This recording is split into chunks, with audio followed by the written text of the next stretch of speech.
يا جماعه يا جماعه، ما احنا قلنا امبارح 100 مره كندا مش كندا.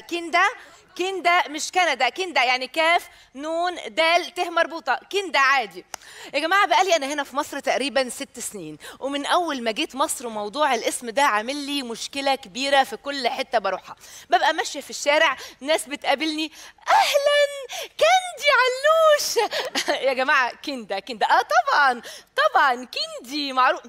بروح بدخل محل عايزه اشتري حاجه، بتيجي ناس تسلم عليا، احنا بنحبك قوي كنزي علوش، مش كده يا جماعه؟ كندا والله العظيم كندا. طبعا كنزه اسم جميل.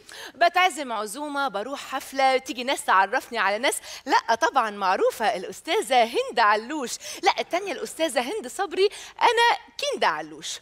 انسوا بقى كل الاسماء الجميله اللي بسمعها كل يوم. الصدمه جات لي لما كنت بعمل اوردر دليفري في التليفون، فبكلم الراجل بتاع الدليفري، الو، قال لي الو الاوردر ده باسم الاستاذه بندا علوش، مش كده؟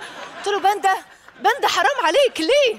طبعا ده غير القلش الجميل اللي بسمعه كل يوم، كندا ضاني ولا كندا اسكندراني. وخدوا بقى على افيهات للصبح. المشكله دي على فكره ما كنتش بشوفها بس في الشارع، فكمان الاعلاميين العظماء اللي استقبلوني واضح ان كان عندهم مشكله كبيره مع اسمي. خلونا نشوف. الاول ابتدي لي بمعنى كلمه كندا. اسم كندا معناه ايه؟ يعني ايه كندا؟ كندا يعني ايه؟ يعني ايه كندا؟ كندا ده ايه؟ مش قبيله في اليمن؟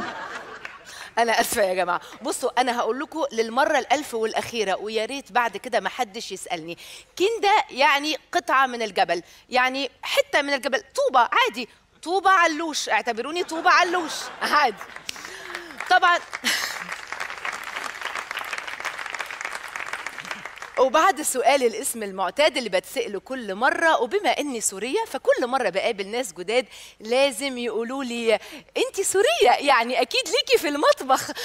يا جماعة ليا في المطبخ، يعني بتعرفي تعملي فتة؟ ايوه بعمل فتة. وبتعملي مقلوبة؟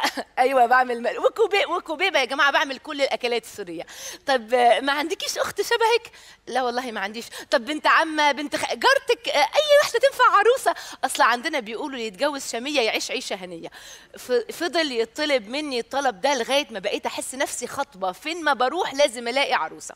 في مره كنت رايحه انا وماما عند الدكتور بقى ساب الكشف وساب المعاينه وغرقنا معاكسات، انا وماما معاكسات ايه كليشيه ما اقولكوش.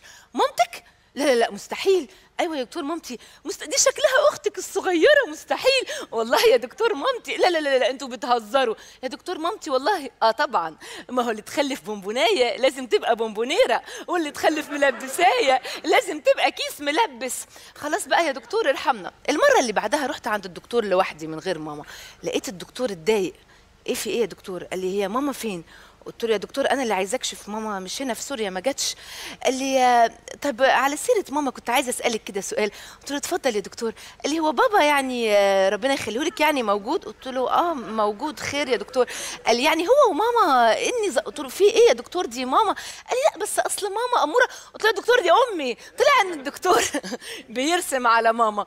سوري يا ماما حبيبتي انا خبيت عليكي الموضوع ده. يا جماعه تحيه لماما. ماما جايه من سوريا مخصوص.